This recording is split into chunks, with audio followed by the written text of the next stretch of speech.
Sesuatu itu tergantung pertama dari gurunya, kemudian yang kedua dari faktor dirinya.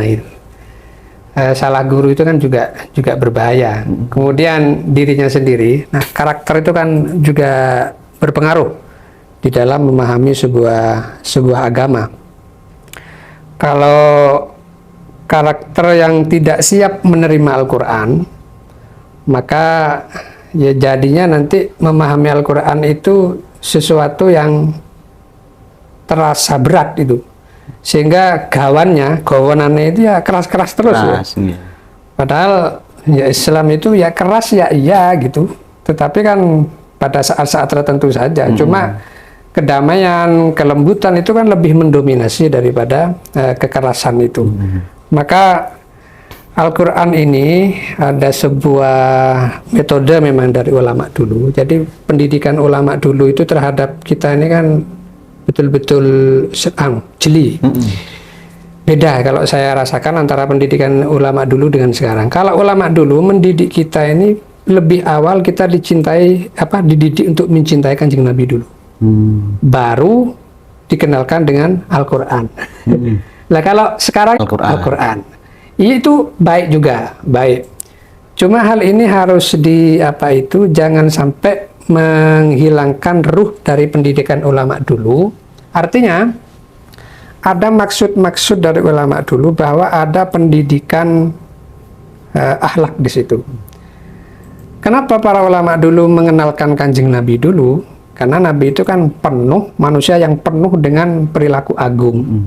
Sehingga ketika menangkap kitab suci dari Yang Maha Kuasa itu dirinya sudah disiapkan dengan instrumen yang bagus. Nah sekarang ini booming di mana-mana ada tahfidz segala macam. Itu ya dari sisi anunya ya bagus gitu. Cuma jangan lupa mahasiswa atau mahasantri yang dihadapkan pada Al-Quran itu adalah harus disiapkan dengan mereka-mereka yang sudah siap untuk menerima Al-Quran itu. Nah ini yang menjadi masalah sekarang. Kan begitu Ustaz? Kalau melihat sekarang antara hufad dulu dengan sekarang lebih banyak mana? Sekarang menggurita di mana-mana. Iya, kalau dulu mencari hufad itu sulit sekali.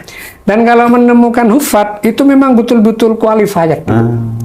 Saya dulu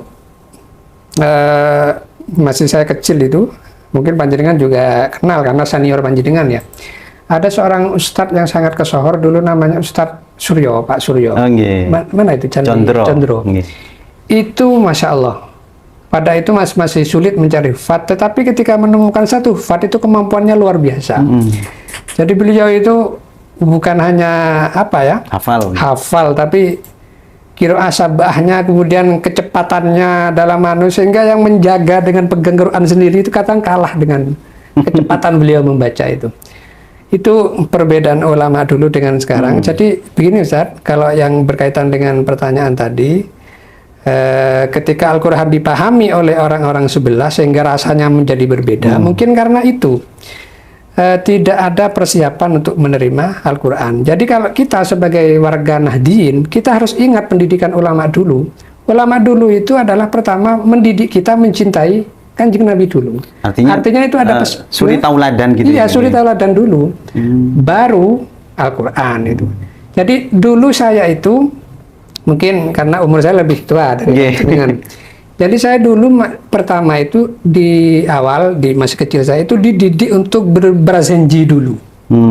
Kemudian rasa cinta kepada Nabi mulai dibaca di mana-mana, baru dikenalkan dengan Al-Quran. Hafalan pertama dulu kan yang booming itu kan hafalan surat Yasin.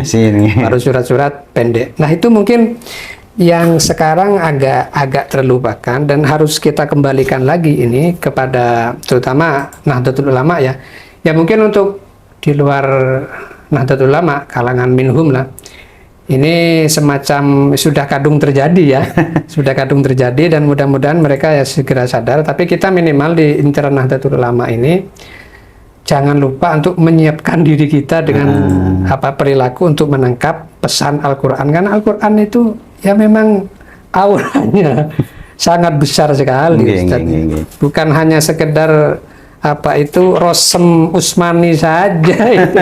Tapi sesuatu yang mengandung hal-hal yang ya sebagai manusia kita tidak akan mampu.